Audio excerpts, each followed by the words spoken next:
I'm Todd Jones, recovering from 30 years as a sports writer. Thanks for joining me as I sit down with some of the best sports writers of our time, who knew the greatest athletes and coaches and experienced firsthand some of the biggest sports moments of the past half century. We'll share stories behind the stories, some we've only told each other. Pull up a seat on Press Box Access. You can always count on rain and good coffee in the Pacific Northwest, and sports fans in that part of the country could also count on Bud Withers. They turned to him as a trusted source of news and analysis for 45 years. Bud began his sports writing career in Eugene, Oregon in 1970 and retired from the Seattle Times in 2015. Well, sort of retired. He's still busy writing books, including his latest, Mad Hoops, about the Oregon basketball team known as the Kamikaze Kids. We'll talk about their hard-charging coach, Dick Harter, and much more. Hey, Bud, thanks a lot for walking into the Press Box Access Bar. We are so happy to have you with us. I'm pleased to be with you, Todd. I'm really looking forward to catching up. Yeah, it's been way too long. In 45 years, you wrote a lot of columns, a lot of stories. You asked a lot of questions. I have one question for you, Bud. Is your rental car still running? You haven't forgotten, have you? I do not forget these things. No, I don't. I'll never forget that either. It was probably the most trying 24 hours I spent in the business in 45 years. Well, it's because it involved me. That's why. That's why. No, you were actually sort of a semi-savior for me. But well, it's like, 2003, and you come in from the West Coast to Columbus, Ohio, to cover, I think, Washington and Ohio State football game, and you're in your rental car, and you're heading to the press availability, and you need some directions, right?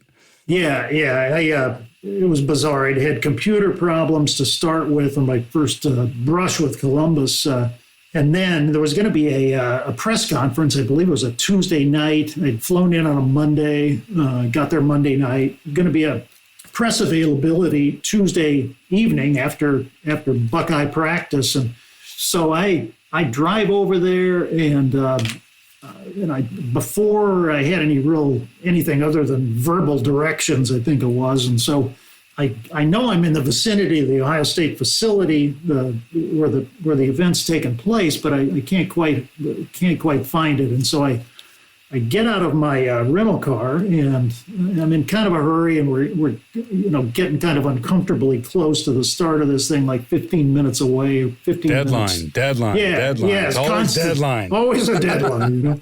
It's last call's coming up. I mean, my God, Anyway, so I get out of this rental car, and God, I want to say there's a red rental car it's just emblazoned on my mind. And anyway, get out of it, and I leave the engine running, and I make the fatal mistake of shutting the door, which is a anti-carjacking function apparently. And so go into this florist shop, and I get my directions, which turned out to be worthless because as I get out and try to enter my car again, it's locked with the engine running. And so I'm in a panic. What do I do? Do I have to decide? Am I gonna stay here and rectify this whole thing, which is going to totally take me out of the press conference? You're in a panic, and I'm laughing at you. Oh, yeah. I guess you can do that 18 years later. I'll give you that. So anyway, I decide, I'm back here. I'm going to be writing about Ohio State all week. I got to go to this thing. And so I make the decision to just abandon the rental car and hook a ride to the press conference with, I believe, the owner of this florist shop. And hey, that's how we roll in the Midwest. We're nice. We're nice people. Yeah, well, he was above and beyond the call, believe me, and I got to give him credit for even knowing where to take me. And so I made the thing in plenty of time, and meanwhile my rental car, chugged away on idle in the middle of this florist shop parking lot, and so 60 minutes, 90 minutes later, or whatever, I needed a ride back to the thing, and fortunately I knew a guy named Todd Jones who was more than willing to oblige, and get back there, and the dang thing is still running, and there's 5/8 of a tank of gas, as I recall, on the gauge. And so, man, what a tank! Yeah, it was unbelievable. Actually, I didn't I didn't discern that until having called a locksmith who came out and in a reasonable amount of time, half an hour or whatever. And then your copy desk is calling. Where's your column, bud? Come on. Yeah, How long does it take you to write something, bud? Yeah, what a slug, So anyway, life on the road as a sports writer is summed up by this story: Bud Withers with his rental car running, and the keys are inside, and he's not. Pretty brutal. Well, those are the type of things that happen to you when you spend 45 years in the business. And, you covered so many things, so many great events, saw lots of athletes and coaches, won awards, you've written 5 books. You've done a little bit of everything, Bud. The heart of your career really is basketball, especially college basketball, and that's how I got to know you. But let's talk a little baseball. I wanted to ask you about baseball because you also covered the Mariners back in the 90s when they had a guy named Ken Griffey Jr. And Jr., to me, is the guy who kind of put Seattle on the map for the rest of the nation. I mean, I know the Sonics won an NBA title in the 70s, but that's back when the NBA was on tape delay. Junior was part of the ESPN generation, and he just seemed to bring a lot to the city of Seattle as a player. What was it like to be on the front lines with Ken Griffey Jr. in the 1990s in Seattle? Well, when I think about it, he was really kind of what baseball lacks right now. And he was a guy who not only had this prodigious talent, but I think he appealed to young people. And we all know how baseball needs younger people getting into the game and caring about it and whatnot. And he was the guy who wore his hat backwards in batting practice. And if he could have done it, if he could have done it during the game, I'm sure he would have. And he just enjoyed being out there playing. He was not a guy who relished the media spotlight by any means. He wasn't a moth to the media flame. He didn't need us. He just wanted to play baseball and have fun and entertain the fans. Yeah, I was a backup Mariner writer for the Post-Intelligencer at that time, and I remember more than one night. These were still years when the Mariners were struggling, losing. They had never been to the playoffs at that point, and I remember more than one night. Griffey kind of stalking out of the clubhouse. Stalking might be too strong a word. I mean, just sort of purposefully striding out, and you knew those were nights when he didn't want to be talked to after a game or whatever. Not that he had necessarily done anything in that game to warrant a necessary couple of minutes with him, but right. He just didn't need to entertain us. Yeah, in the media every night. He wasn't going to be one of the spokesmen. In other words, for losing problems or sometimes even when they were winning. But what I remember so much about him though was he would take on these Make-A-Wish kids, these assignments, and you'd get out there at 3 or 3:30 to do the baseball writer thing before a game, a 7:00 game, and he would be spending so much time with these kids, and he would really get into it and really make it a special occasion for these kids. And it wasn't a drive-by for him. It wasn't a surface thing. Yeah. Absolutely, he would really take it on. He embraced it. And why do you think that is? Why do you think he did that? It's tough to say. The only thing that comes to mind is they were kids and he was a kid, really. I mean, at this point, he was still, he got up to the majors in '89, which, God, what was he? Was he 19, 20? I can't remember. I think he was like 19 years old. It was amazing. Yeah. Yeah. And I don't know that he was doing this stuff that much early in his career, but he certainly was by 93, 94, whatever. And at that point, he's still only 24, 25 years old. And he didn't relish the spotlight. It was just something that somehow deep down he felt strongly about doing. And it was... Yeah, he wasn't like his teammate Alex Rodriguez in the Mariners. Exactly. A-Rod came up in drafted in '93 and ended up with the Mariners in '95. And A-Rod was about image and whatnot. And he and Griffey clashed, at least quietly, I think partly because of that, because personalities was really all about me, and Griffey was not one to seek out the media spotlight. Yeah, I got to know Junior a little bit when he came to the Cincinnati Reds, his hometown team. I had worked in Cincinnati, and even as somebody who was working in Columbus, I would go down and do some occasional Reds stories and columns. And Junior, he just didn't really want to play the media game a lot, but he wasn't a bad guy. He had his days, but I just always felt like he was true to himself. He just wanted to play baseball, tried to win, tried to entertain the fans. And so in my mind, there's nothing fake about that. He wasn't trying to play a character for anybody, and I always kind of respected that. He was really all about winning. He wanted to have fun, obviously, but he was about winning. Well, you certainly attained veteran status in basketball. You covered years and years of especially college basketball, and you even covered the Dream Team over in the Barcelona Olympics. But college basketball is really how I got to know you, and so many other writers around the nation did. You were president of the United States Basketball Writers Association in 1992-93. And then that organization elected you to its Hall of Fame in 2010. I think you covered like 20 Final Fours, like 73 weekends at the NCAA tournament. Not a bad gig, bud. Yeah, those are great times. You saw some amazing things at the NCAA tournament. I think Tyus Edney going coast to coast, Bo Kimball, Danny Manning. Tell me a little bit about what your favorite moments are from covering the NCAA tournament. Well, you just hit a few of them.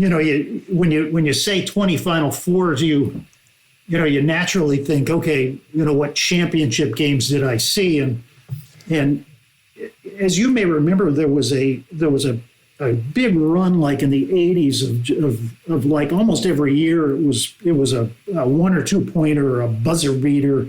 Oh yeah, the reputation of the tournament just went to the roof. It really did.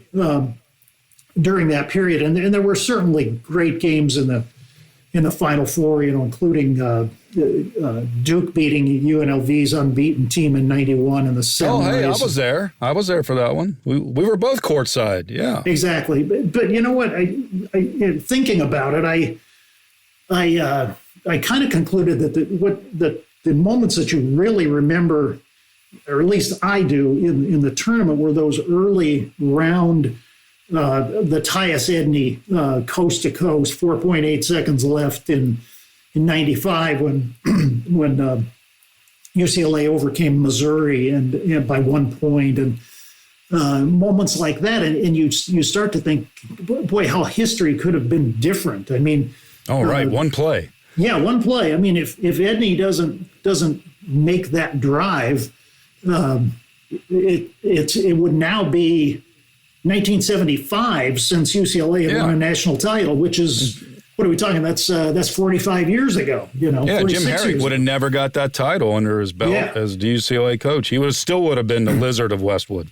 But along those same lines, back in one of the first NCAA basketball games I covered back in '83 in Corvallis. NC State is playing Pepperdine in a first round game.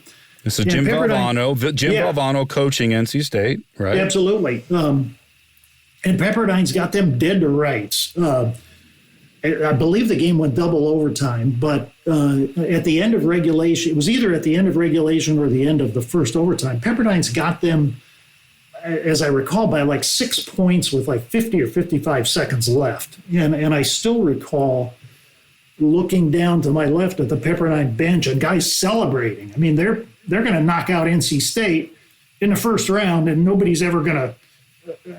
How is Jim Valvano going to be remembered? Years later, and the V Foundation, would that have ever? Because they even happened. Because NC State survived that game and then went on to win that miraculous national championship, which, exactly. That's why we have the V Foundation. Exactly, yeah. And NC State had a whole string of near misses, if you remember. They, so many times they could have been knocked out of that tournament. But the very first game, they should have been knocked out. Pepperdine had a kid who Dane Suttle, who with like 40 seconds left had 2 free throws, and he was like an 84% free throw shooter, missed them both. I mean, probably if he makes one out of 2, and he's a great free throw shooter, NC State's going home. He probably never missed 2 at the line in a row in his career. I wouldn't think so. Yeah. And a game like that wasn't even a big arena, right? That was like kind of a smaller place, wasn't it? About 10,000. Yeah. Stuff like that. Another one that I could mention, in '86, covering a regional in Long Beach, of all places, Montana State was in there, from the Big Sky, and they're a 16 seed, and they're playing St. John's with Walter Berry, number 1 seed and whatnot. And Carneseca's great teams. Yeah, exactly. Yeah, coming off, let's see, that would have been a year after St. John's had been to the Final Four, and so anyway, Montana State had the collection of scruffy kids from rural Montana, and in the second, they gave St. John's a pretty good run. I mean, it just didn't have enough talent. But in the second half, Montana State had a couple of kids. Last name was Furch, Ferch, and the older kid, his name was Crawl Furch, not Carl, but Crawl, K-R-A-L, Furch, and the unlikely name. And so, sometime in the second half, he goes down the lane, and he's like 6'4", and dunks on Shelton Jones, who's like a 6'8" kid. Just a nasty posterizing dunk. And it was such a great basketball moment, the idea that, if you came from the inner city, you didn't necessarily have any edge on this guy from rural Montana, some guy named Crawl who had some guy named Crawl who could jump and who could dunk. Well, that's what the tournament was great about, right? It was like sometimes you would have no-name schools or no-name players, and that was their stage to make a reputation for themselves. Exactly, yeah. Well, just getting in the tournament for a school like that is a huge deal. And then they gave St. John's a pretty good run, probably lost by double digits eventually, but certainly didn't get blown out. But I'll never forget Crawl Furch. Crawl Furch. I've never heard of Crawl Furch, and now we know all about it. I wonder if Crawl even remembers that play.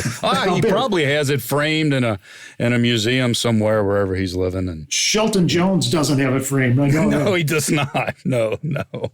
Well, making those type of reputations, no names, makes me think about a basketball program that you know as well as anyone, and we all kind of assume they're a power because they are now, but that's Gonzaga. And Gonzaga, who just lost in the NCAA championship under Coach Mark Few, years ago, they were not Gonzaga. They were not the team that we all know now. They had John Stockton in the early 80s, and that's about all I knew of Gonzaga history. They didn't even win a game in the NCAA tournament until 1999. Yeah, exactly. And now they're this power. Tell us about you. You were with them every step of the way. What was it like at a Gonzaga game 30 years ago? Well, they played in a really small arena, so it wasn't. They had fans. They were basically a mid West Coast Conference, mid-level school. They'd finish, a good year for them would be 8-6 in the league.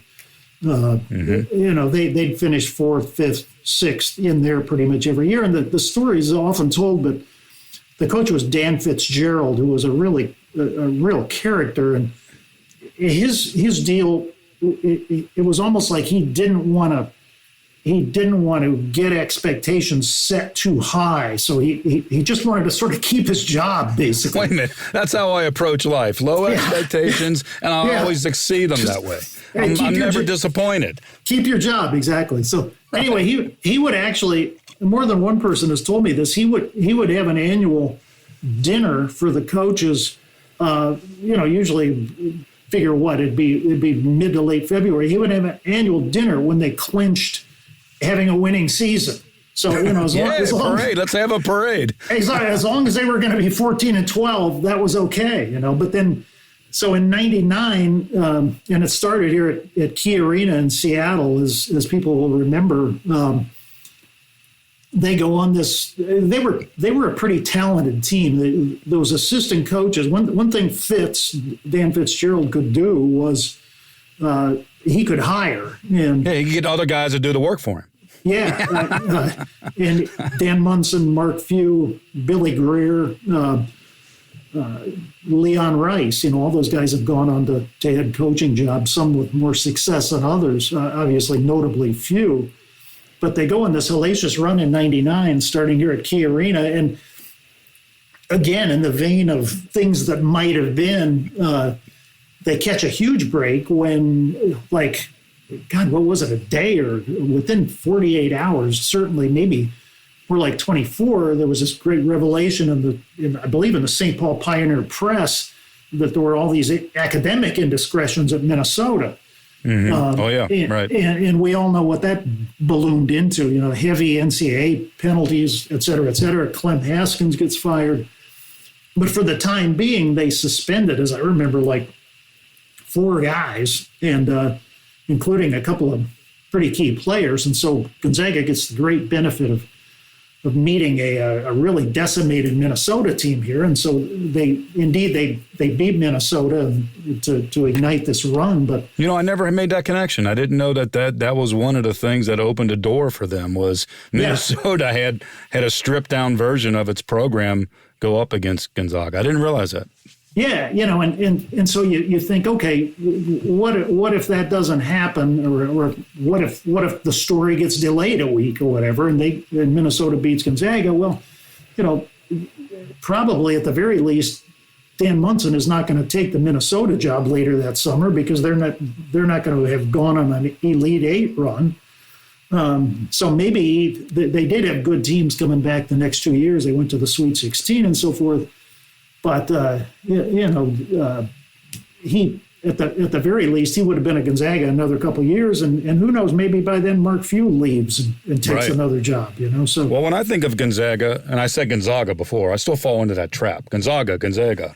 I wasn't going to correct you. No, that's all right. I need to be corrected once in a while. That's my fault. Gonzaga, I should know that by now. But Gonzaga, when I think of Gonzaga, Dan Monson is a guy who I think, is the guy who really brought something to that program when he was the head coach. What do you think he brought to that program? He was a really hard-nosed guy. Ironically, I had covered his dad at Oregon, Don. Don had a good little run at the University of Idaho back in the early 80s. He was a gruff, hard-nosed guy, not a good recruiter, but a guy who, he had some NCAA tournament teams 2 in a row, I believe, at Idaho in 81 and 82. And Dan grew up in his dad's footsteps, essentially. And Dan himself was a hard-nosed guy, a good X's and O's guy. Not necessarily, I wouldn't call him a player's coach by any means. I mean, if you compare him at all to Mark Few, Few is more of I wouldn't even call Few a player's coach, but I think he's much more attuned. He's got a real feel for players and their needs and kind of knowing when to push buttons and knowing when to give them a pat on the back type thing. And right, but when I think of Monson, I think of an edge, Yeah, he had a definite edge. Like a fearlessness type of thing. Exactly, and since Gonzaga was his first head coaching job, he was probably, having grown up, close to his father and seeing what worked for his father, he was probably going to err on the side of, I'm going to be the hard guy. I've got assistant coaches who can be the guy to soften things for me, the good cop, yeah. But I think sometimes that's what you need in the early stages of building what Gonzaga has become now. You need somebody to really just push the issue. Yeah, no doubt, and he did, and he. Sadly for him, it's strange how it all works. he goes to Minnesota, and who could blame him? He was making about $100,000 at Gonzaga, maybe $125,000. And he goes to Minnesota for like $700,000. I mean, who would have turned that down? I think I would have left. Exactly. And so, sorry, Gonzaga. Yeah. I'm apologizing all the time now for Gonzaga. But so, it didn't, eventually, he got to the NCAA tournament at Minnesota, but it would be interesting to know what he thinks deep down, because obviously the whole Gonzaga thing is greatly overshadowed what the sort of the founder of the thing, and you could certainly refer to Dan Munson as the founder. Well, sometimes that happens, right? I mean, the guy who builds the foundation of what becomes, the prettiest building in town. Years go by, and then you have to almost pause and like, oh yeah, remember the guy who set this up for success? And I think they were Monson. What's really remarkable about that story is they were in the late 90s. They had all these hellacious obstacles to overcome. They because of Fitzgerald having run afoul of some NCAA rules with finances in the athletic department, diverting finances to basketball and whatnot. He ran into some institutional control issues. So they're on probation. The school is really struggling financially as a whole. I mean, enrollment was down. There was talk about shuttering the university. Really, not just the program, the actual school. Yeah, the place was just a mess in the late 90s, and then all of a sudden they go on this basketball run, and it's not an overstatement at all I don't think to say that basketball saved that school and indeed caused it to really prosper as the next century came on. They get a new arena, and all of a sudden enrollment is up, and kids are dying to go there. 18-year-old kids, that got connected to it by the basketball reputation. Yeah, all of a sudden the little engine that could is now the big engine that can. Yeah, exactly. And we expect success out of Gonzaga. Women's Running Stories, where we explore the intersection between running and life. Because every woman who is committed to a running journey has a story to tell, and this is where you'll find those stories. I am host and producer Cherie Louise Turner. I'm a 53-year-old runner, and together with original music by musician and runner Cormac O'Regan, we bring these inspirational stories to life. Please join us to fuel your adventures. Reputations, we're talking about how things can change, one person, one play. I think about the reputation of Oregon athletics. And you started writing sports in 1970. And you were out there covering, I think, Oregon State back in early 1970, mid-1970s. And Oregon, the Oregon Ducks, they had a coach, when I think about Monson being kind of a hard-nosed guy, Oregon brought in a guy named Dick Harter to be the basketball coach in 1971. And this is much different Oregon, right? Oregon athletics, we're not talking Phil Knight and Nike and tons of money and tons of facilities. What was it like at Oregon University in the 70s in terms of support? Well, Todd, they didn't have two nickels to rub together. I mean, they were, forget Phil Knight. And, he started what was the forerunner of Nike back in like 72 or so, but it wasn't, for years and years, he was just trying to get Nike afloat and prosperous and whatnot. So he didn't really get involved in any significant way with Oregon athletics until like the mid-90s. So we're talking, 20, 25 years before that. Yeah, because now you think University of Oregon, you think the University of Oregon and Nike, like they're just always have been together. But that wasn't the case. No, not at all. And they were, the Northwest schools, other than Washington, WSU, Oregon State, Oregon, were frequently the subject of, we've got to get them out of the Pac-8. Those schools can't pull their weight. We need to relegate them. Yeah, exactly. There was all sorts of talk that they needed expand to other markets and get those 3 schools out of the league, and Oregon was one of them. But anyway, so Oregon in the early 70s does something really uncharacteristic. They had always been mostly because of the financial bind, had always hired on the cheap. I mean, they actually hired a football coach in the early 70s from a staff that they had just fired that had gone 2-9. They hired him? Yeah, they hired the next guy comes off that same staff. Stuff that would be unheard of nowadays. Once again, low bar of expectations, people. Low bar.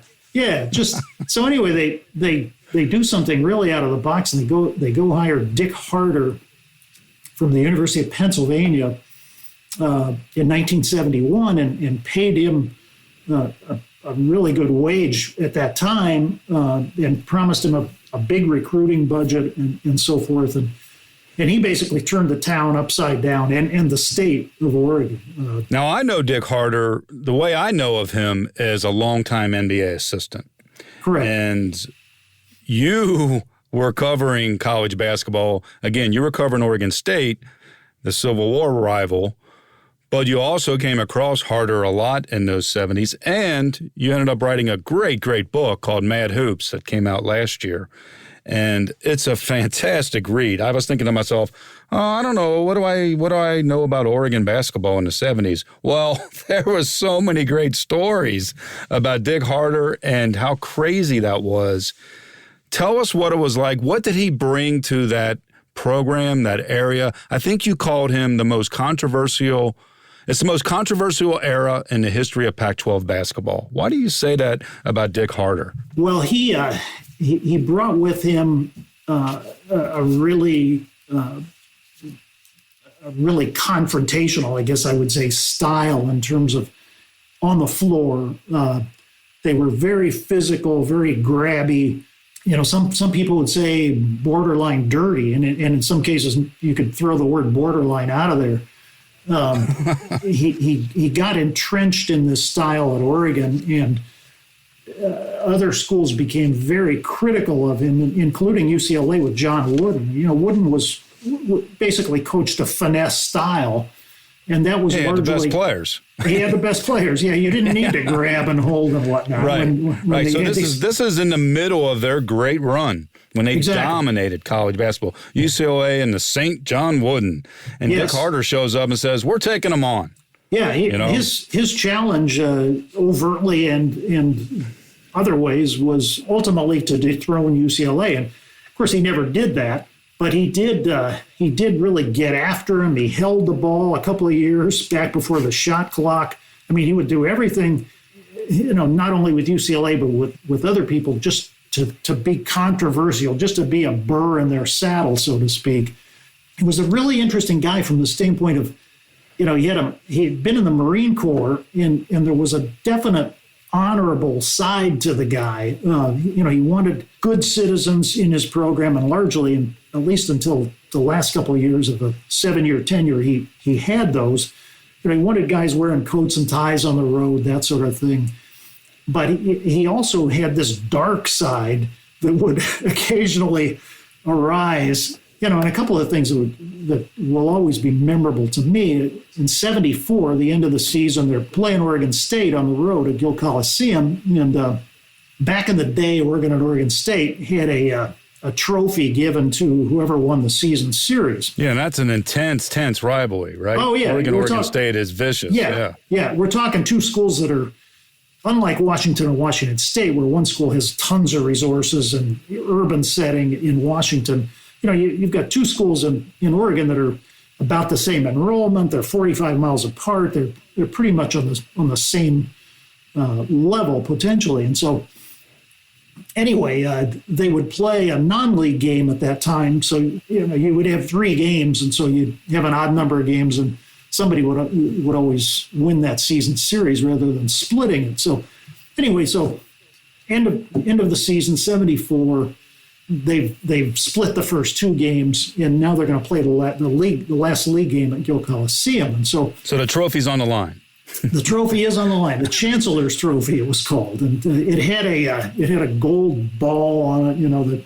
Of course it did. I love the trophies from the 70s. Oh God, yeah. And so anyway, so Oregon State gets out to a big lead, and they're clearly going to win the game and whatnot. And so the Oregon State athletic director brings the trophy out to and gives it to a male cheerleader on the baseline and says, "Hey, when the game's over, would you give this to Coach Miller? You know, Ralph Miller, the future Hall of Fame coach."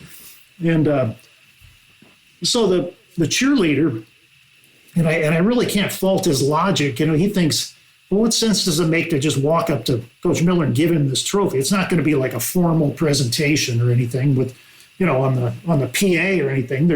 People are going to be filing out of Gill, and you know, they're going to miss it. And the cheerleader thinks, you know, people really need to celebrate the moment. They need to exult in the moment here. And so, hell yeah, they got the trophy, man. Yeah, that's right. So dead ball situation. I think it was like 14 seconds left. The cheerleader decides he's going to jog around the perimeter of the floor one time, and he's got the trophy, and he's going to, you know, brandishing it above his head and you know, waving it for the fans and whatnot. And so he does that. And of course, the fans are going crazy. We're going to win the Chancellor's Trophy, et cetera, et cetera. And so he gets the last portion of his circuit is going to take him in front of the Oregon bench. And lo and behold, Dick Harter sticks out his foot and trips the cheerleader on purpose. I mean, there was never any doubt that it was on purpose, and he copped to that immediately. I mean, it was not like a pro wrestling move. Yeah, there was never any question about it, and he eventually apologized and sent a short letter of apology to the cheerleader and whatnot. So what happened? What happened in the moment? Like, so he trips the cheerleader. How did the crowd react? The cheerleader goes ass over tea kettle. He's totally, you know, surprised by the thing. The trophy flies up in the air and crashes to the floor. In fact, not the trophy. A guy that I interviewed for the book on you know, the Oregon State team, who was at the other end, not that far away, but he thought it maybe a light, you know, some light fixture had fallen from the ceiling or something. It was just this percussive crash. I was there that night, and it was momentarily ugly, where the kind of thing where if a fan or a couple fans had rushed out of the stands and tried to start a fight or whatever, I mean, it could have been a real riot. It could have been a riot, yeah. But unfortunately, you know, Ralph Miller took the PA and said, "Oh, I saw it. We all saw it, you know, but, you know, we need to cool it," basically. And just good Dick for Harter, Ralph. He saved the day. He did. I mean, but Harter did stuff like that. He was just he had a very confrontational side. Well, that's one of the great anecdotes in the book, and they're just chock full of them. I really recommend people to read it. It's a fantastic book if you love college basketball. And one of the things I wanted to ask you about with Harter is, so you covered Oregon State, but you actually, you know, you saw Oregon practice sometimes, and there's a legend about Harter used bricks. Yes. During practice, actual building bricks. Oh, yeah. What the hell did he do with them?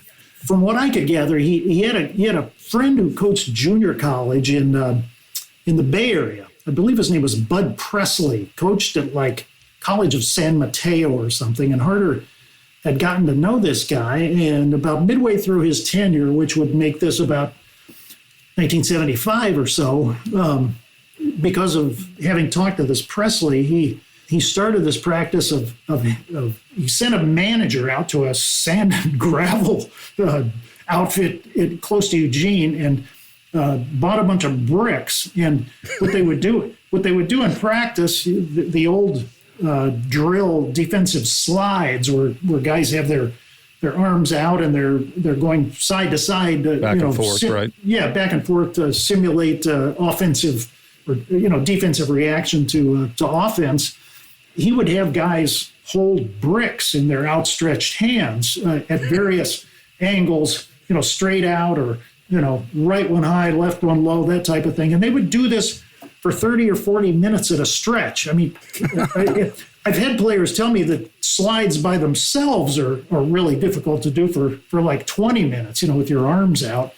But imagine doing that with bricks in your hands. I mean, those things have got to weigh 3 or 4 pounds, I would imagine. I can't even imagine what they thought. The players are holding up bricks going side to side, and this is practice. Yeah, I've had guys say it was things like that really sort of caused a downturn in recruiting. They had really recruited on a pretty big-time level up until about the mid-'70s, and that coincided with the time that you're doing some pretty crazy things like this brick stunt. And they certainly weren't playing finesse basketball. I mean, I looked it up. In 1975 and 76, Harter's Oregon team committed 832 fouls in 30 games. That's an average of almost 28 fouls a game. Yeah. And the thing was, Todd, it wasn't just Oregon committing 28 and the other team committing 11. You know, they were very good at sort of drawing the other team into their style of game. Well, there was one game where Oregon committed 32 and Rice committed 41. 73 fouls in one game. Thank the Lord you weren't there that day, Todd. I mean, they played any number of just total, you wouldn't want to be there to watch it. It was terrible, just a whistle every 20 seconds and no rhythm or whatever. The 7 seasons that Harter was there in 71 to 78, they didn't quite fulfill, the type of success that they had wanted to have. They didn't dethrone UCLA, but they certainly made an impact on college basketball at Oregon. And I think MacArthur Court, that place was just rocking, right? They used to call it the Pit. Oh, yeah. What was it like inside the old Pit when those teams were mauling people? It was a great college basketball venue. I mean, think the Palestra in Philadelphia. In Philly. In fact, the Pit was compared.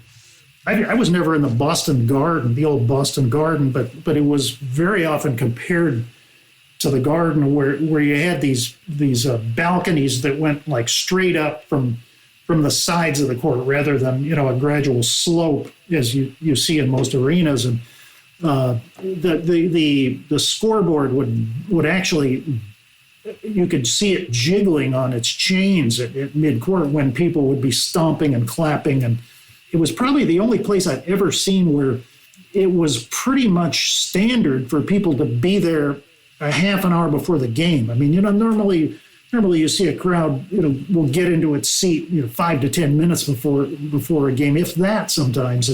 But fans wanted to be there to see them run out onto the floor and it was like a rollicking affair. It was. Like. It was a real happening in Eugene. Well, I recommend Bud's book. It's a fabulous read. Dick Harter, he was hired 24 days after Indiana hired some basketball coach named Bob Knight. And so it really was a different era in terms of coaching styles. And, it's when you look back on that time, there are things that coaches did that they could never get away with today. If Dick Harter had players today using bricks, think about Twitter blowing up now. But another thing you don't do now, as you mentioned it, you don't open practice to the media and you don't give the type of access that coaches gave to writers then. I mean, you covered Ralph Miller, and you wrote a book with Ralph, the Hall of Famer, 19 years at Oregon State. He was pretty available, right, on a day-to-day basis. Goodness. Yeah. So tell me about how was it to cover a coach like Ralph Miller back in the 1970s? Oh, he was a dream, Todd. It's funny because he had this persona of being this crusty old Midwesterner, which he was certainly, but underneath that there was a real warmth and sort of this conviviality, I guess you'd say.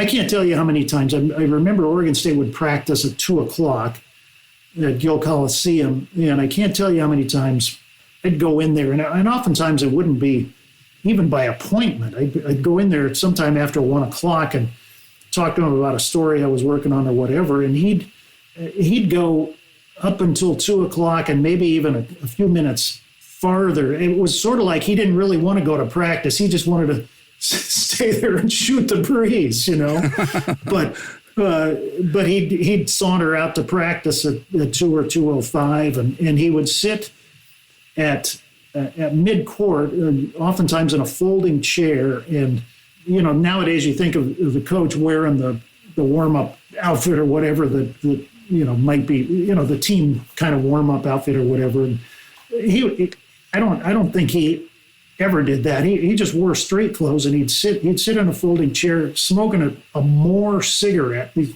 used to, on the court? These brown cigarettes and more cigarettes. He's smoking on the court during practice. Oh, absolutely. And occasionally, he'd bark things out, but occasionally the assistants would largely run things, but there was no question about who was boss, and he would definitely weigh in. But I mean, the guy was just he was from another era. He always said, basketball hasn't changed since the 1930s or something, and he was one of the few guys who was around then, so nobody could really take issue with it. He had played at Kansas under Phog Allen. He would refer to we were, Phog was running the fast break, back in whatever, 1937 or whatever. He was just one of a kind and a great guy to cover. I mean, just you had great access, and well, he'd have you up to the suite after the game, right? Yeah, exactly. He would very frequently have media people up, and he just kind of wanted to be around. He had a real ego. There's no question about that. But was just a hoot to cover. Well, that image of him sitting in midcourt smoking is one that I'm not going to forget that anytime soon. That's a great image of an era. Just also when I think about old school coaches like that, I just also think about the business and guys like yourself. You started in 1970, Eugene Register Guard. You eventually went on to the Seattle Post-Intelligencer, the Seattle Times, where you retired in 2015. Think of how much things have changed for writers over the years. I mean, did you start off with like a manual typewriter? Right? Yeah, I still have it, as a matter of fact, a portable typewriter. Right. And so you go from typewriters to telecopiers to telerams to laptops to iPhones. Yeah. I mean, you've seen all those changes as a reporter. I think the one thing that didn't change, though, was there was always a camaraderie among writers, but there was also competitiveness, too, right? Absolutely. I mean, there were more papers. You wanted to get the story. I think one time you told me you sent your neighbor into your home to get a phone number or something. Yeah. Their story was so important. What was this? It was in the late 90s. I'm not sure the year. But anyway, covering Washington football, and they were headed to the Sun Bowl right up until, I believe, Arizona upset, in a pretty big upset the day after Thanksgiving, beat Arizona State, which totally reworked the bowl pecking order. And so now, all of a sudden, Washington looked to be, instead of the Sun, it looked like they were going to go to the Aloha Bowl. Well, naturally, I hadn't accounted for that. We had taken off for Thanksgiving weekend in Oregon with my wife's parents. And so I'm down there, and I've got to come up with some kind of a story talking about this. And I really need to get a hold of the Aloha Bowl people to see if indeed they're locking in Washington. And so and again, no internet yet. No internet. Yeah, no internet. And I didn't take my my personal phone book or anything like that, which was really stupid because you really got to think ahead for things like that. And so I called my neighbor and had him, I think we had given him a key, and I guided him into the den where my stuff was, and got him to look through my personal phone book for the number for the Aloha Bowl people. Unfortunately, was able to track them down late in the afternoon over there, and sure enough, Washington was headed to the Aloha Bowl. So now, did your neighbor write a sidebar for you? No, he didn't. He failed me in that regard. It was much appreciated. But you had some crazy times. I mean, you even called a prison one time for a story. Yeah, that was. I'll never forget that one. Covering Washington football back in the late '90s, and they had a couple of brothers. The better player of which was Hakeem Akbar. He was a safety, pro prospect, but not a early round type guy. And so anyway, from Southern California they were, and the story was that their father was in prison in California for having committed a bank robbery, I believe down in Riverside back in about 1995 or so. And so I'm on a football trip to Stanford one year, or planning this football trip, and I think, God, it'd be a great story to go down to San Luis Obispo, south of Stanford, near the coast, and see if I could interview these two brothers' father in prison. He was due to get out, I believe, in like 2002. So anyway, I go ahead and do that, and I had a good session with the father in the prison and whatnot, and so this was like October, early November, or whatever. So season plays out, into the season. Hakeem Akbar, the safety, is deciding whether he's a junior, and he's deciding whether to enter the NFL draft or stick around at Washington for another year. And so the announcement was supposed to come on Monday. And so, I don't really have any insight into what he might be thinking or whatever. And as I remember, didn't really have any way to get a hold of him. I'm not even sure I had his number. And I think, God, I wonder if there's some way I could get a hold of the father in prison and see if he knows something. So, God, I remember it's Sunday night. I dialed up the prison in San Luis Obispo, and I explained to whoever I was talking to, I explained to him, that I'd been down there and interviewed Mr. Akbar a couple months before that, and is there any way he could get to the phone? And I mean, it was a total shot in the dark. Well, let's take a shot, right? Yeah, take a shot. And lo and behold, they go get him, and they put him on the phone, and I said, do you have any insight into what Hakeem is doing? And he said, well, I just talked to him earlier today, or maybe it was the day before, and he said, and he told me he's coming out. So I wrote that story, and fortunately it was accurate. But sometimes you grovel and you grasp and you exhaust every last possibility to get that story.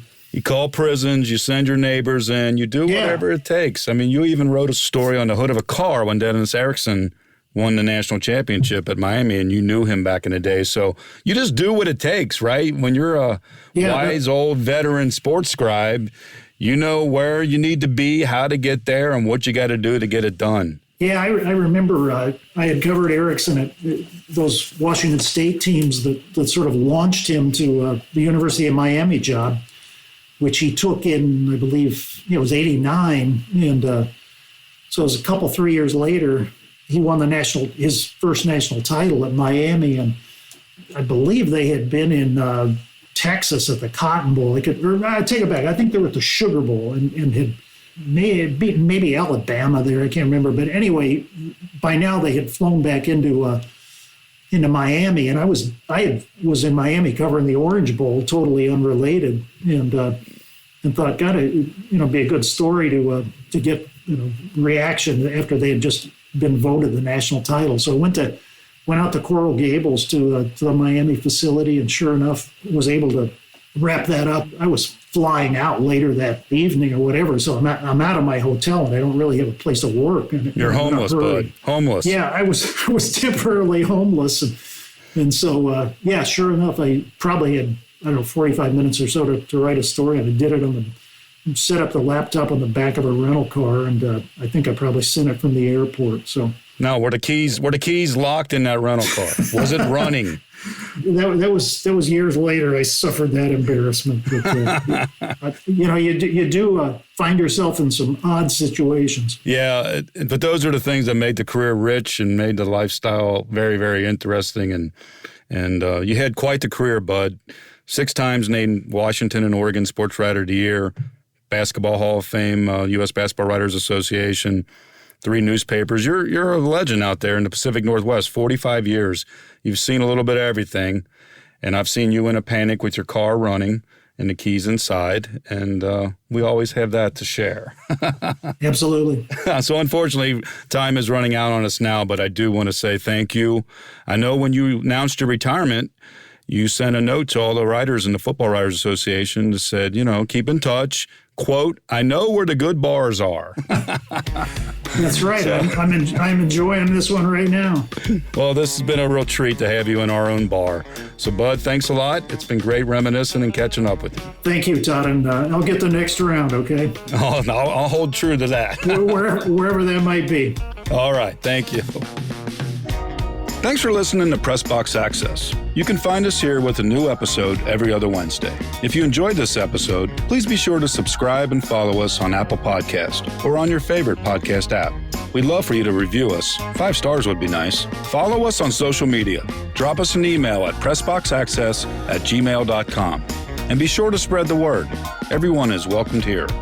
This has been a production of Evergreen Podcast. A special thank you to executive producers Michael D'Aloia and Gerardo Orlando, and our audio engineer, Dave Douglas. I'm your host, Todd Jones. It's closing time. Rock on.